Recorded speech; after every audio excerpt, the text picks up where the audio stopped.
Welcome to Nevada Newsmakers. On the broadcast today, Marilyn York joins us, the men's rights attorney. It's a great show. Stick around for the whole show on the all-new Nevada Newsmakers.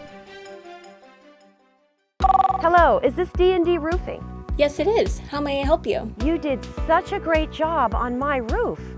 May I speak to the owner? I am an owner. Oh, can I speak to your supervisor? Sure. How may I help you? I love your work. May I speak to the owner? I am an owner. We're all owners. Well, that's why at D&D we work so hard to keep your home safe and sound. Oh, no wonder. D&D Roofing and Sheet Metal. Local, employee-owned, here for you. Like a traditional handmade basket, retail is woven into the fabric of life in Nevada. From big box to mom and pop, retail supports our communities in countless ways. Jobs for the disabled, team uniforms for kids, help for the elderly, and so much more. Retail employs over 1 in 10 workers. Retail supports Nevada, and we support retail. RANNV.org. Pro Group Management is the place where companies can find workers' comp solutions that are designed to meet their specific business requirements. As regulations evolve, Pro Group takes a proactive approach to clear the path to make sure your business stays ahead of the curve. Knowing your workers' comp program is optimized, you can focus on other important matters related to your growing business. Pro Group Management, workers' comp that works for you. Safety is the #1 priority for the trucking industry. Over $7 billion a year is spent on technology like this electronic eye that will apply the brakes automatically. But the most important factor for safety is the truck driver. These hardworking men and women who safely move over 70% of our nation's freight and 94% of Nevada's. We thank you because trucks move America forward. This is Nevada Newsmakers with host Sam Shad, a no-holds-barred political forum. Now, from the Nevada Newsmakers broadcast headquarters, here is Sam Shad. And back on Nevada Newsmakers, we're always delighted to welcome back to the program Marilyn York, the men's rights attorney. Pleasure to have you back here. Thank you, Sam. Happy to be here as always. TEDx, you're going to give a TEDx talk. Yes. For those that don't know what this is, what is it and what are they putting you through to give a talk? So I'm probably not the best person to tell you what a TEDx is, but if you Google it and get on YouTube and watch them, you'll see a pattern. It's supposed to be a unique message or a unique perspective on a message. It's the shortest, best talk of your life. They're under 14 minutes by trade, and typically our UNR professor likes them under 12 minutes. So in 12 minutes, you have to deliver something very succinct and interesting and unique as far as a perspective goes. Usually they're done without slides, although slides are sometimes incorporated, but most of the time you're just on a stage talking for your succinct 12-minute speech. And occasionally these things can go viral. That's the intent and always the desire of anyone putting on the TEDx platform. You certainly want your message to resonate well enough where people share it, and that's of course the goal. And then the few unique and special people get invited to the real TED Talks. Usually they come out, or often they come out of TEDx platforms if you get enough hits on your viewing. So that's of course the goal. The process is extremely rigorous compared to what I thought I was signing up for. For example? Well, I mean, it's a 12-minute talk. I know. I've done a lot of public speaking, so I didn't feel overly concerned with the process until I got into it. And then once you get in, you're trapped.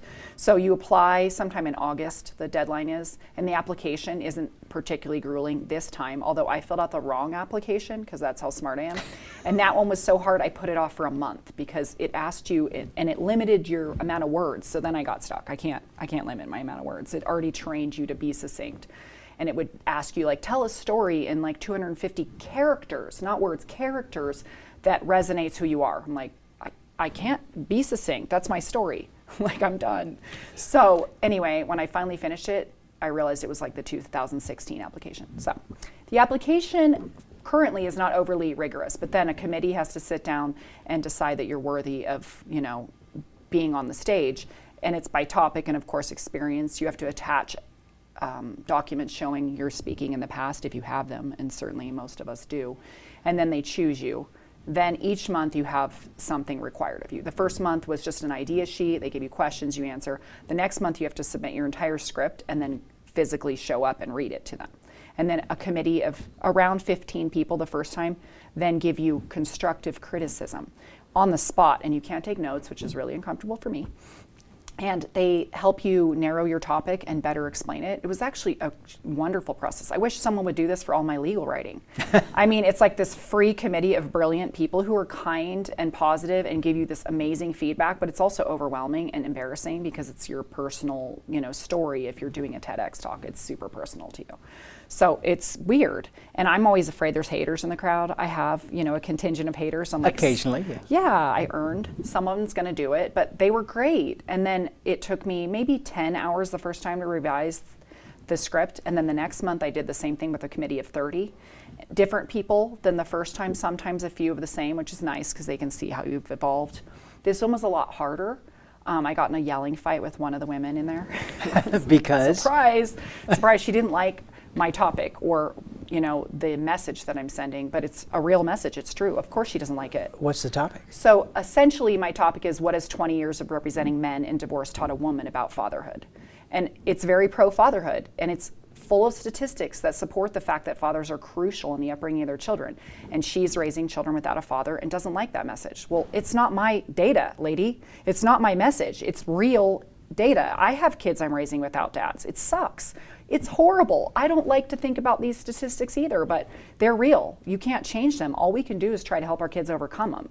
But pretending they aren't real isn't going to make it true. I mean, that's the problem. That's probably how we got here, is thinking moms can do it all by ourselves. And we are, but we're not doing a bang-up job, sadly. And people keep saying, well, what about mothers? How do kids turn out without mothers? I don't know, because moms are in the picture a lot more than dads. And are moms crucial? Absolutely. But honestly, the statistical data out there with kids that grow up without moms is not nearly as horrible as it is with kids that grow up without dads. All right, so give us an example. So 90% of all homeless and runaway kids come from fatherless homes. 63% of youth suicides, 71% of high school dropouts, the mental institutions with kids in them, the prisons, everything that, 90% of those kids come from fatherless homes. That's not true for kids that come from motherless homes. And there's, of course, way less custodial fathers to compare the data. There's like 1 million custodial fathers in the US total. And there's like 8 or 9 million custodial mothers. So we have less data, but it just isn't as substantial. I'm sure they have emotional issues, but they aren't ending up in prisons. And they aren't committing suicide. And they aren't dropping out of high school. And so even affluent families, if you compare a 2-parent household in a poor family to a 1-parent household in an affluent family, the kids perform 3 times better from the 2-parent home. So it even bridges the poverty gap, which is surprising to me because poverty, of course, dictates a lot of disadvantages, unfortunately. So it's really interesting data, and it makes people mad, as usual. People don't like to hear that things are harder for their kids. I don't like it, but it's true. So have you already started seeing within your daily work the effects of writing the speech? I have really, really been happy with the process. It makes me more precise. It made me relearn my profession kind of on the back end because I thought of the topic. It was an easy topic for me. And then I had to write it. I'm like, what the hell have I learned about fatherhood? Like, it's one thing to say it. It's another thing to, in a TEDx context, figure out what I've learned is so remarkable. And they were really good about saying your expertise is as an attorney. Don't forget who you are. You're not a psychologist, you're not a teacher, you don't work in a prison, you're a lawyer. So from a lawyer's perspective, what have you learned?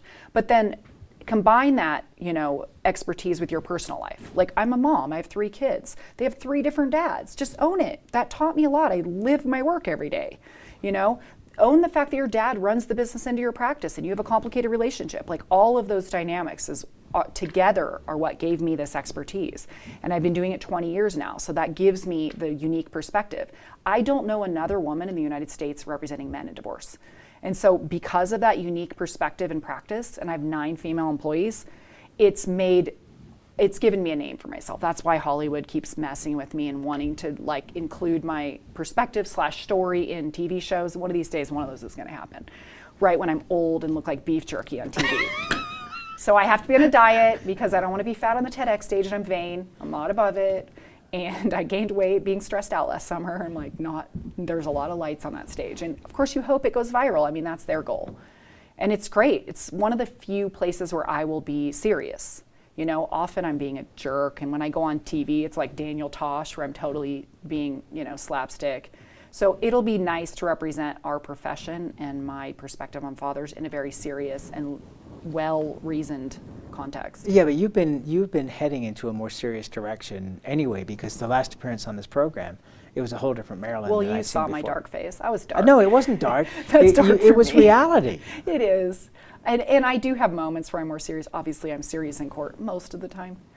But I don't like being serious. It's exhausting. And in this world, it's depressing sometimes, but it's necessary. And I do have a unique perspective that's important to share from a serious point of view. Okay, so as you went through all of this, was it like psychotherapy for you? Or do you think you need psychotherapy after this? Oh, who doesn't need it? But I'm incurable. I think it was actually just intellectually stimulating for me and really welcoming. Like I said, I wish I had this committee in particular is incredible. I don't know why these people spend so much energy on me, who doesn't matter. They're so smart and they give such a variety of feedback that it took me 21 hours to revise my next script. I mean, it's a 12-minute speech. How does it take 21 hours to revise? And it does, it did. I mean, I get stuck on the most basic word and I say it out loud. And one of the things they require is you read the TEDx book on how to do a TEDx speech, which was really helpful. It literally told you if you're gonna do a speech, don't write it down and then speak it. Speak it, record it, and then transcribe it back to the written form. Because none of us talk the way we write. Correct. We don't talk as formally, and people tune out when they're listening to formal speeches written in the written word. And that was so helpful and interesting and obvious, and yet I did competitive speech in high school and college, and now at 44, I learned how to give a speech. I'm like, oh, that's cool. Thanks, TEDx. It's so cool. So I have to do it Friday on video in front of a committee of maybe 50 people on the stage. And so I've been panicking about that because no notes, or they'll literally kick you out. I mean, that's the thing I didn't mention. If you don't perform at the level they expect at each phase, they kick you out. Like, they can cut you at any point. And so the whole world knows I'm doing it. I've been advertising for them. How embarrassing if they're like, loser, you are inadequate. So well, to go back to your previous point, people don't speak in paragraphs, which is how you write. They speak in phrases. And sentences. And right. You're right. Well, I mean, not even sentences necessarily. Right. I mean, for the most part, people speak in phrases, 2 or 3 words at a time with pauses in between. Nobody writes like that and unless they know that. We don't use full words. You know, our words assimilate into the next word because I had a phonetics background in college. And they made us phonetically transcribe words in sentences compared to single words. And it's very different. It's shortened, they all flow together. And so I tried to use conjunctions throughout because to fit it in 12 minutes is tight. My topic is extremely complex for a 12-minute speech. So I had to cut everything I could. So I went through, I'm like, I sure say that a lot. Cut, right. Re-memorize. So when I give it on the 31st, they'll critique me and it's memorized. Then I have to rewrite it and memorize it again, which is hard for my old lady brain. I mean, I finally have it down and I'm gonna have to re-memorize it. That's gonna suck. But I have a month, so I just sit on the Stairmaster and look like a crazy person reciting my speech at Lake Ridge. Sorry. Let's take a pause. We'll come back. Good luck with this. Thank you. And as we're taping this, we're at the end of January, so you've got a full month to still go. Yes, so you'll come I will back use it. You will come back and report to us on this. Mm-hmm. We'll take a break. We'll be right back. More with Marilyn York. Tamarack Junction is South Reno's hotspot with over 450 of the latest slots and video games. Sully's Sports Bar, the Dining Car Restaurant, William Hill Sportsbook, and the Tamarack Steakhouse and Lounge. We're just north of the Summit Mall in South Virginia. Yeah. Because of UMC, I'm putting my free time to good use. Because of UMC, she keeps me on my toes. Because of UMC and this guy, I'm here. UMC, the highest level of care in Nevada. Hi, I'm Eric Robnett, owner of Home Energy Experts. Has this ever happened to you? Honey, did you remember to turn down the thermostat? Forgetting to set the temperature? Not fun. We can help. Our new smart thermostat keeps the temperature set for your comfort all by itself. I'm feeling hot now. To increase your comfort, go to homeenergyexperts.com for details. That's homeenergyexperts.com. The signs and symptoms of cataracts can start out small with subtle changes in your vision. So don't wait. Be proactive and take your vision into your own hands. If you're experiencing the onset of cataracts or just have questions, contact your eye care professional or call Eye Care Associates of Nevada today. Dr. Hiss has years of experience specializing in the surgical correction of eye disorders and has completed over 84,000 vision correcting procedures. At Eye Care Associates of Nevada, we'll change the way you look at the world. The Tamarack Junction Steakhouse is known for signature steaks, handcrafted cocktails, and world-class wines. Join us Thursdays and Friday nights from 4:30 to 6:30 in the Steakhouse Lounge for live music, gourmet plates, and well-priced wines, just north of the Summit Mall on South Virginia. This is Nevada Newsmakers. And back on Nevada Newsmakers, we continue our conversation with Marilyn York, the men's rights attorney and potential TEDx speaker, but we still have a month to go. I could be cut. So you started a column for the local newspaper, the Reno Gazette Journal. Yes. What was the most surprising question so far? I get a lot of questions that are incomplete. Like, people literally feel like judges and humans are psychic. So those are the questions that are like half questions all the time. And then I have to keep emailing them and try to get them to flesh out their whole question. And they want to ask me relationship questions, you know, like, I'm not attracted to my girlfriend, what should I do? I'm like, what? Get a new girlfriend. Is this a real question? You know, and some of them, the saddest ones are the ones that are in extreme distress, of course, like they're being beat physically or they have alcohol and drug abuse at home, and they ask me these heartfelt questions, and I think they're really important to share, and then at the end they say, please don't share this, he'll kill me. But can you answer this question? So I do answer it because it breaks my heart and I have some advice to give. But the overarching theme is just the same theme I see in my office, is that people don't have the courage to do what they need to do, and they know the answer. They're asking me questions they don't need me to answer. They need me to give them enough courage to do it. You know, they're in a bad situation and they know they shouldn't stay, but they're afraid of the next step. And whether I give them enough information where they, you know, get the courage to leave, I don't know. But I try, and that's certainly, it's obvious they shouldn't be there. They shouldn't have been there for the last 10 years. It's not a legal question. All right. So, I mean, do we really differentiate between the leaders and the sheep in life in terms of the population? Well, we should. But thank God there's both, because I always say not everybody's an employer. You know, we need employees. We need people of all varieties. Recently, my daughter's been getting into some trouble, and she was my good kid, as I call her, so I had a heart attack, and hopefully she doesn't watch this show. But I literally have told all the parents, thank God. I was seriously worried about her. She was spending her whole life making others happy and being so compliant that I'm like, she's going to be eaten by this universe. It's great to have a kid that way because they're easy to raise, but you know as an adult she's going to get eaten. So the best thing that happened is she started pushing the boundaries and testing limits and actually exploring the world for herself and resisting authority. It's the first indicator of future success. It sucks as a parent. I don't want to raise her because she's a nightmare and I'm trying to reel her in. But man, I'm so excited secretly. I'm like, thank God, this one's got spirit. So yes, we don't differentiate, but we should. And these are the indicators of possible thriving in the world that's tough. And if a child doesn't rebel, you've actually got a real problem. No, especially a girl. I mean, there is a difference. She's more vulnerable. No, boys too. Sure, but the girls are more vulnerable to being victimized, and that's what we worry about. You know, like we're in a debate. She's like, why can't I go to a high school party? Dad says I can. I'm like, Dad hasn't been date raped. Dad doesn't know what it feels like to be date raped. I mean, those are the differences. I'm sorry. It's not that boys don't have risks. Of course they do. But with girls, you worry about victimization legitimately if you're being aware.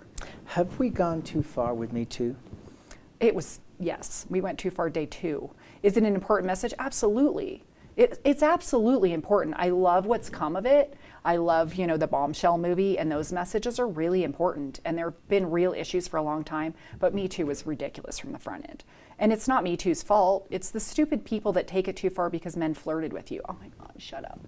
It's not about that. It's not about the basic things that people do that offend. It's not about being overly offended. It's about straight up sexual harassment and blackmail and extreme conduct. You know, we've all been through it. I've certainly had my share of it. I was 22 when I became an attorney in Los Angeles, in the top of the food chain. I worked in the Hollywood movie star, like, divorce world as a 22-year-old, 5'10" blonde female. Do you know what that was like? It was insane. All my bosses were in their 60s. They were all Jewish. They were all very, very sexist. Broad was my name at work. Sit on my lap, baby, honey. I didn't care. I'm not saying that we should be treated like that, but I did not care. Like, I represent men. My skin is this thick. I don't, and For they those don't. on the radio, that was about 4 inches. Yes, exactly. That's true. But I mean, when you look at Hollywood, you look at the fashion world, you know, sex has been the biggest player in all of those forever. It's true, and that industry, unfortunately, objectifies women by its necessity. And so it brings out other things, same with acting. You know, it is objectifying the person on screen. They are attractive, they're scantily clothed, they're flirty, you know, and I'm not saying it's okay, but it's hard to figure out the boundary. It's not as clean as like a courtroom or a classroom. It's just blurred because of that. And people act stupid, women included, you know, and then they want to feign full victimhood after the fact. Well, what did they do? You know, some of them were actual victims and handled themselves perfectly. The industry has changed too. The expectations are different. And so it's hard to adapt with the expectation as it changes. It's hard for men to know where the boundary is. And it's quite clear where the boundary is in some instances. But, you know, I mean, the intoxication question, of course, we had that recently with the big scandal. You know, they had sex, she was too drunk. Well, he was too. I mean, that's the problem.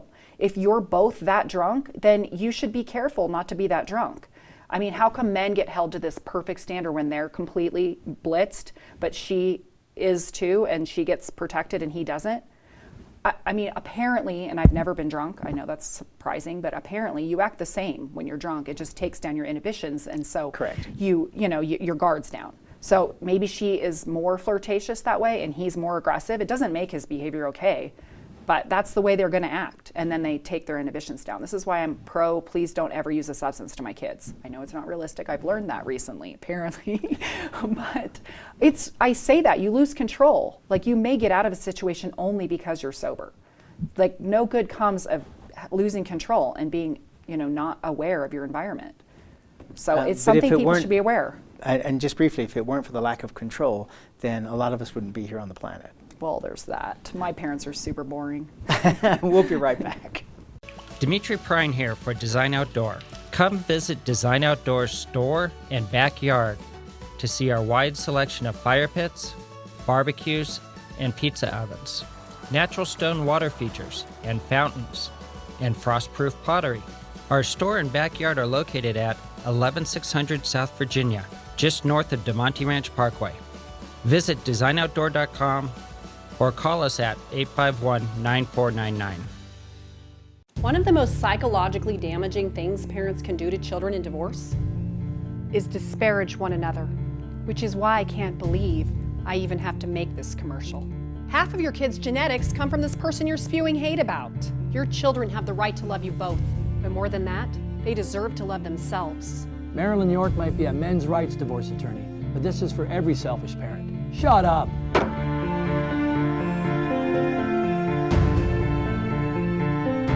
Hi, I'm Dave Newman. Remember me? I used to be the house detective, and now I'm a realtor, full-time at RE/MAX Realty Affiliates. A lot of people ask me, how's the market? You know what? It's fantastic. If you're even kicking around the idea of buying or selling, give me a call. Let's talk about it. Call me at RE/MAX Realty Affiliates and just ask for the guy who used to be the house detective, Dave Newman.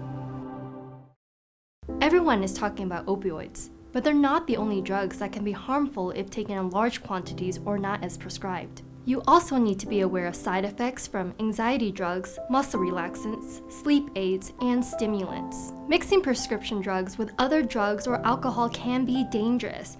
If you take Ambien with a glass of wine, it may be enough to stop you from breathing. Prescribed drugs can be just as dangerous as illegal drugs. Take medications only as directed. This is Nevada Newsmakers. And back on Nevada Newsmakers with Marilyn York, the men's rights attorney. We've only got a couple of minutes left here, but you are definitely interested in the politics of the family court races. It's the only thing I care about, which is short-sighted and important. We only have 2 contested races this year, but our family court is super new. It's like kindergarten. All those judges are new, and it's a really great bench. We've been so lucky compared to Vegas that we don't have all the controversy of other benches, but it's very important. I think it's like 60% of cases that go before the court are family court cases. We touch a huge amount of the population, so who our judges are matter.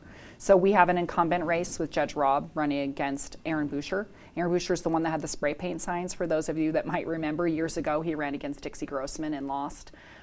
Judge Rob has her issues. People get upset about her. She has her bedside manner questions, but she's smart and she has a good heart and she does a good job and she needs to stay. We need her. She's got a business background. She's one of our, diverse judges as far as her background, and she does some business stuff. But I'm sorry, Mr. Boucher is not bench material when it comes to being prepared for court. He's just not. He's a nice person, love him to death, but he is not of the caliber that we need on our bench. Okay, we've got about 30 seconds. And then Paige Dollinger is the person that's running for the open seat that's being left by Weller's retirement. And she is the juvenile judge right now sitting in criminal court. She's great. I've known her since high school. She's one of my actual friends. Huge heart. She'll be a huge asset to the bench. Who cares if it's more women than men? Who cares? Men ran the world. If I hear that again, I'm going to punch someone, and I represent men. Who cares? Women are not pro-female. Do not fool yourself. And this is where we conclude Endorsements with Marilyn York, your new show. Short and sweet. Always a pleasure to have you on. Thank you. Come back after the TED Talk. If I'm still on the panel. Even if you're not. We'll that might be even a better story. Might fail. Always love having you here. Thank you. And we'll be right back. A bird's eye captures its surroundings at different heights. At Brian Culpa Photography, we can make your imagination soar over buildings, parks, cityscapes, and beyond. Brian's images tell the story and get the job done. If you need a new perspective to tell your story, contact Brian today. Brian Culpa Photography. Experience the bird's eye view at brianculpaphotography.com.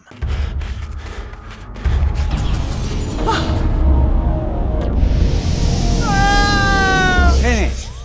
Dad? What are you learning? This place is great. Huh? You gotta try this. Wow! This stuff is great! People are gonna love it! Yes. Yes, they will. Safety. We all think about it. You think about it when he buckles in, when you check your mirrors and put away your phone. RTC thinks about safety too. In fact, we create it. Center turn lanes mean fewer blind spots. Bike lanes keep cyclists and you safe. Roundabouts reduce injury collisions, and all these crosswalks are designed to keep families like yours safe. Safety is your priority, and it's ours too. Every day, in everything we do. Pro Group Management specializes in providing industries with the necessary components to satisfy and exceed workers' comp requirements. Every business has unique needs and specific regulations. Pro Group Management stays ahead of the curve, providing up-to-date services to keep your industry in top form. Discover how we simplify your tasks, improve efficiency, and reduce expense to keep you moving in a positive direction. Pro Group Management. Workers' comp that works for you. You can now watch Nevada Newsmakers on YouTube. Just go to YouTube and search for Nevada Newsmakers and become a subscriber. We'll see you on the next broadcast. Thanks for watching and listening.